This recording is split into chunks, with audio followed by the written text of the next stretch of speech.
Shalom. I want to first start off giving all praises, honor, and glory to Yahweh, Bahasham, Yahweh Shai, Bahasham, Rakakwadash. Double honors to the apostles and elders of Great Millstone, the men that taught us this truth through the Spirit, and peace and blessings unto the elect of the nation of Israel, which is us so-called Negroes, Latinos, and Native Americans. We make up the biblical 12 tribes to the nation of Israel. This is the brother Abadia from the GMS Houston camp, here with another lesson.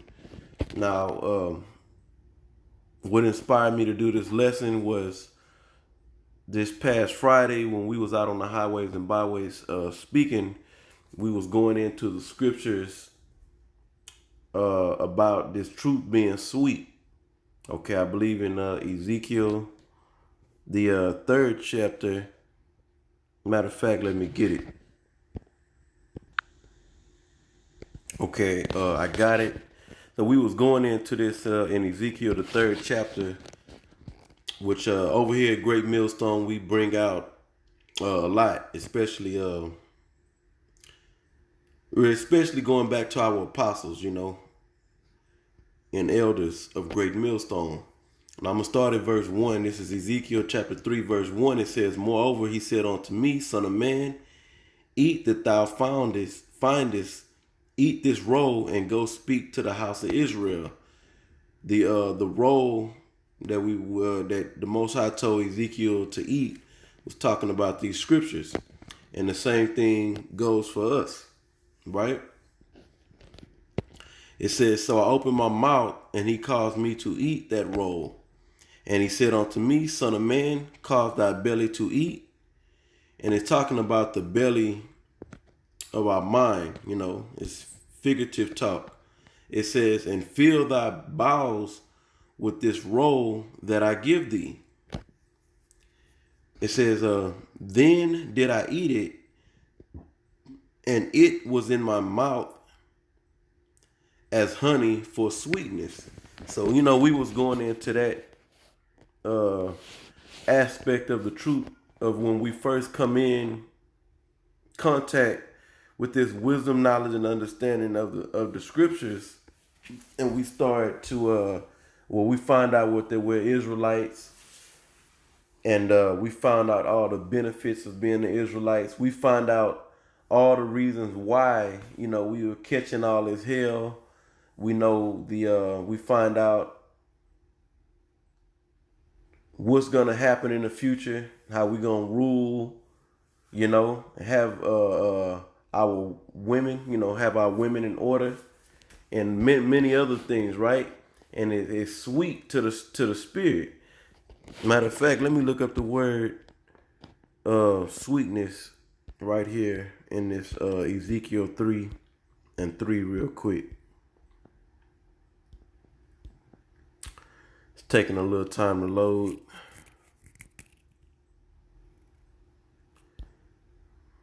Okay, that's Satan. Let me close it. All right.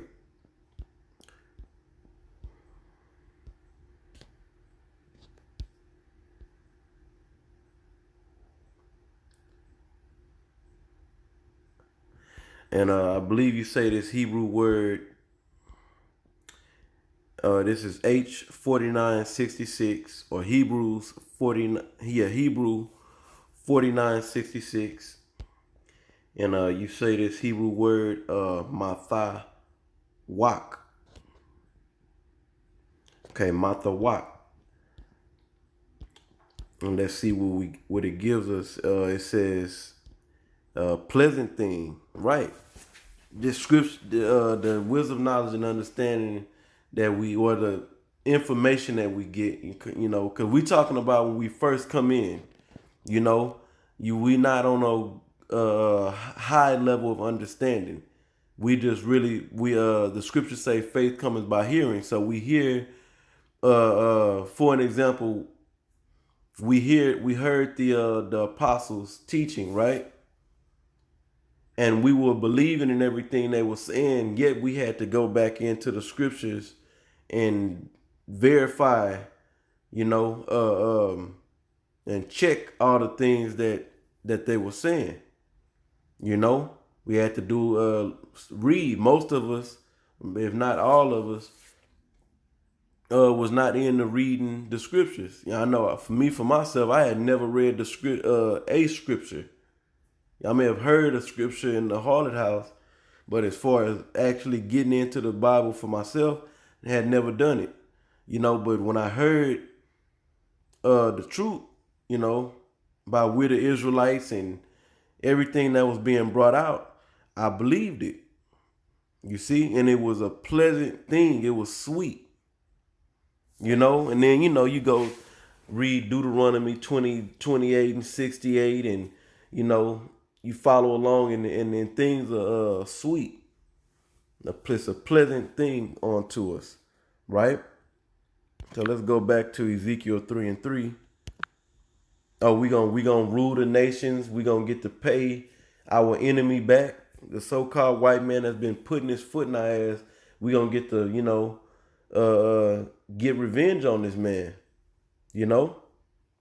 When our Lord sets us up in rulership in righteousness on this planet Earth. Now, if we go to the book of let's see, Revelation 10.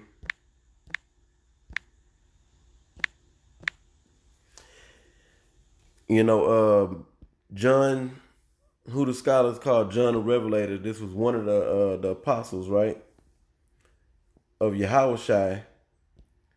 He said the same thing, but he went further into saying something. Let me find it real quick. We all know it. Right here. Let me read it. I'm gonna start at 8. This is Revelation chapter 10, verse 8. It says, "And the voice which I heard from heaven spake unto me again and said, Go and take the little book." Now, right here, the scriptures is being referred to as a little book. It's talking about the Bible. Over in Ezekiel, the 3rd chapter, it was the scriptures was being referred to as a roll. Okay? It says, "Go and take the little book which is open in the hand of the angel which standeth upon the sea and upon the earth." It says, "And I went up onto the and I went unto the angel and said unto him, Give me the little book. And he said unto me," this is our this little book represents the scriptures, okay? And this is a vision. John the Revelator was receiving visions on the island of Patmos, okay? It says, "And he said unto me, Take it and eat it up," just like we read in Ezekiel, the 3rd chapter, when the Most High told Ezekiel to go and eat this roll and then go speak to the house of Israel. Then it says when he started to eat the roll, it was in his mouth as honey for sweetness. You see, it says, and it shall make thy belly bitter, but it shall be in thy mouth sweet as honey. Now, before the food gets into your belly, it's in your mouth, right?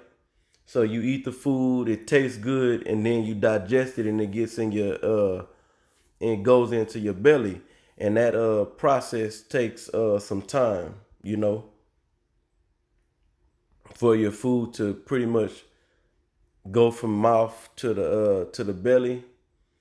So what the scripture is saying is that first, when you first get into hear this word, and then you get into the scriptures, it's gonna feel pleasant unto you, this truth. But then after a little while, not much longer, because it don't take that long for your food, for you to digest that food, or for that food to go from mouth to your stomach, But it does. You eat it, you gotta chew it, then swallow, and then the food ends up in the stomach, right? So soon, as you get through, get off those beginning stages of that sweetness, right? This truth is gonna become being in this truth. We're gonna experience bitterness. Salakia for me getting tongue twisted, but I got a lot of thoughts racing through my mind as I'm speaking. So yeah, as we this truth it's gonna come a point in time after the sweetness where we're gonna experience bitterness in this truth. Now, for this lesson,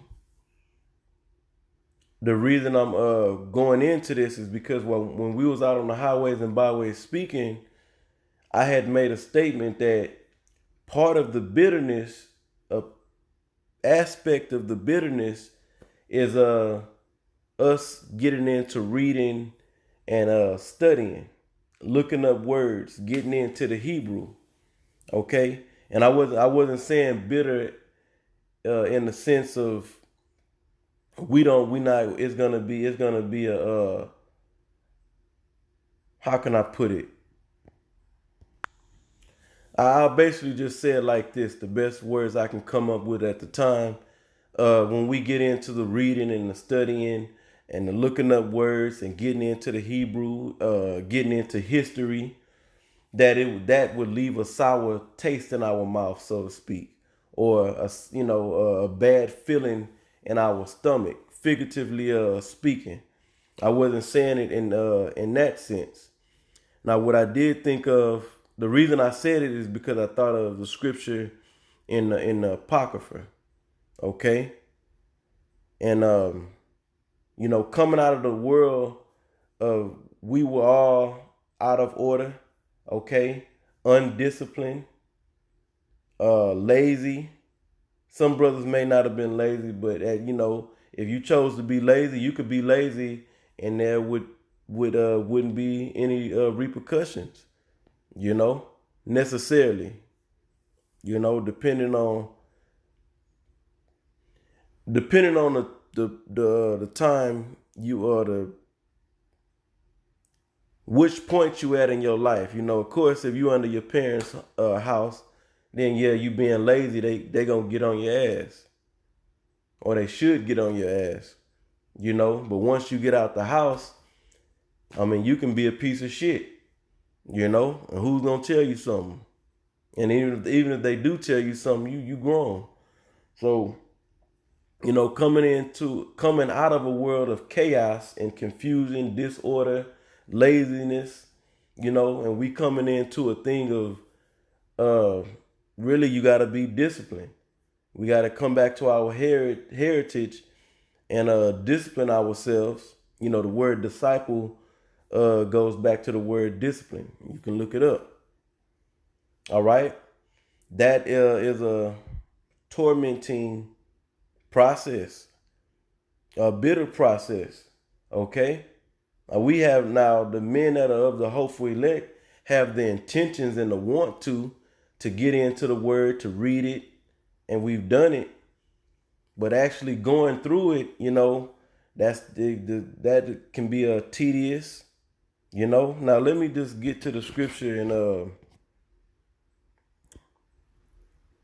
the scripture in the Apocrypha that I'm talking about. This is Ecclesiasticus chapter 4, verse 16. But the point that I really want to, or the scripture that I really want to focus on is the 17th verse.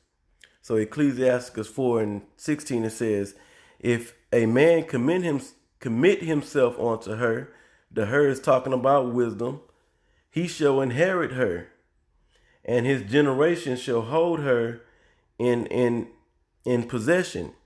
It says, for at the first she will walk with him by crooked ways. So, yes, we go through the period of the word being sweet or pleasant unto us, and then we go to a stage to where, the bitterness of being in this truth sets in, having to go to work still knowing that we're the princes of the Most High, witnessing all this wickedness going on in the world when we know how the true order is supposed to be set up, or we know the true order of the earth. Okay. Now another part of the bitterness, like I said, is coming out of the world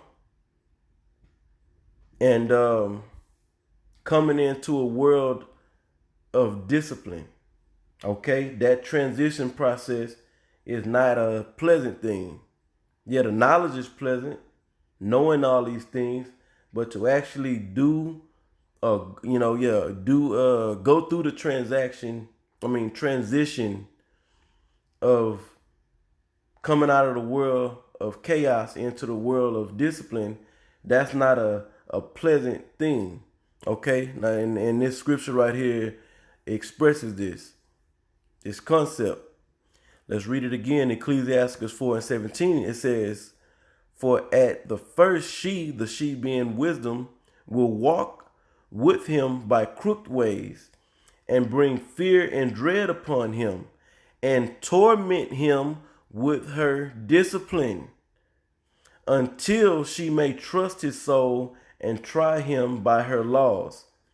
You see, so it's all about the wisdom is gonna walk with us by crooked ways, bring fear and dread upon us. It did, and torment us with her discipline. So it's talking about the discipline, coming out of that wild wild west world and coming into this truth where you have to discipline yourself.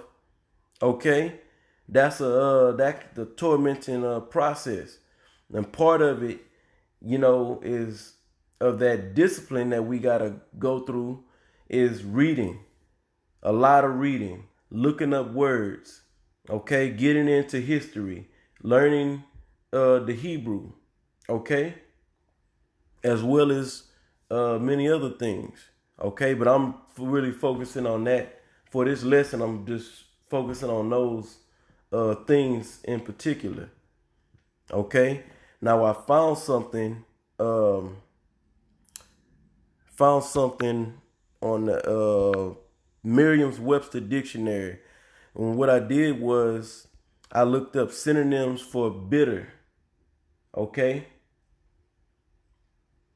I looked up synonyms for bitter. Now, if we go down to the second definition and we look under synonyms for bitter, let's read them. It says afflicting, agonizing, cruel, excruciating, galling, grievous,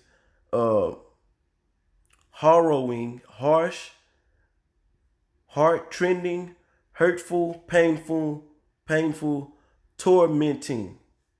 So a synonym for bitter, one synonym for bitter is tormenting.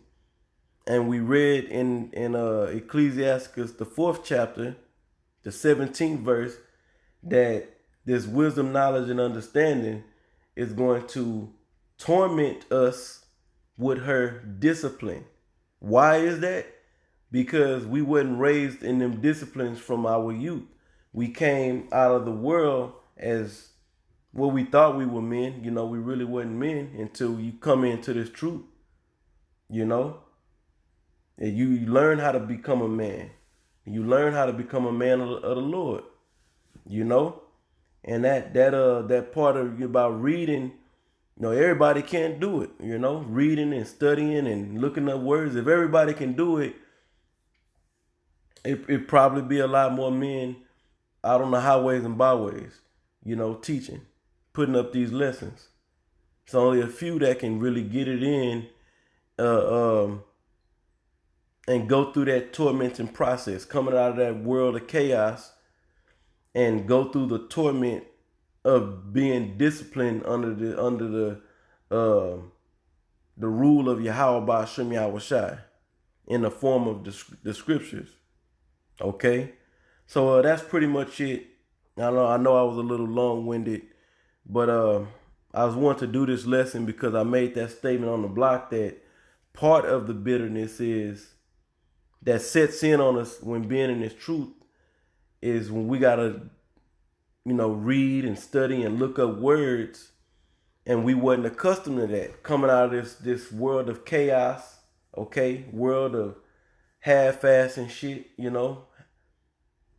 Go to school. We didn't take. Most of us probably didn't take school. I know I didn't take school serious.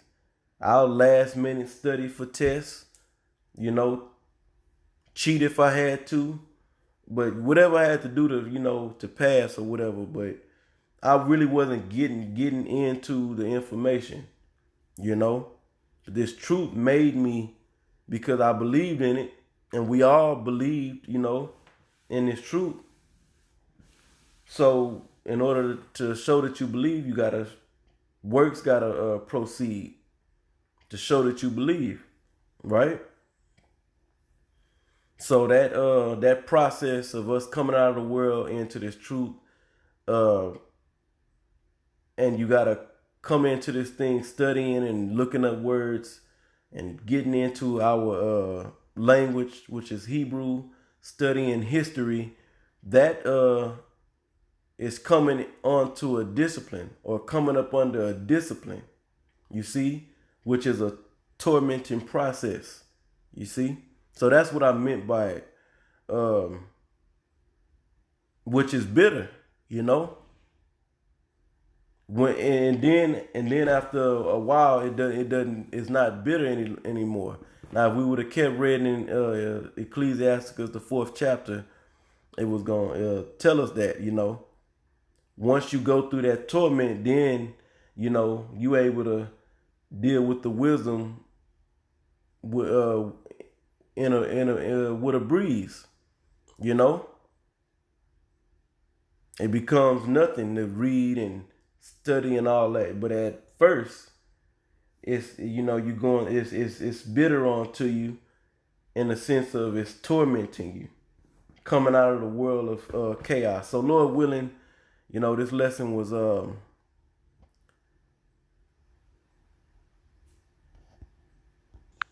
Salakia. This lesson was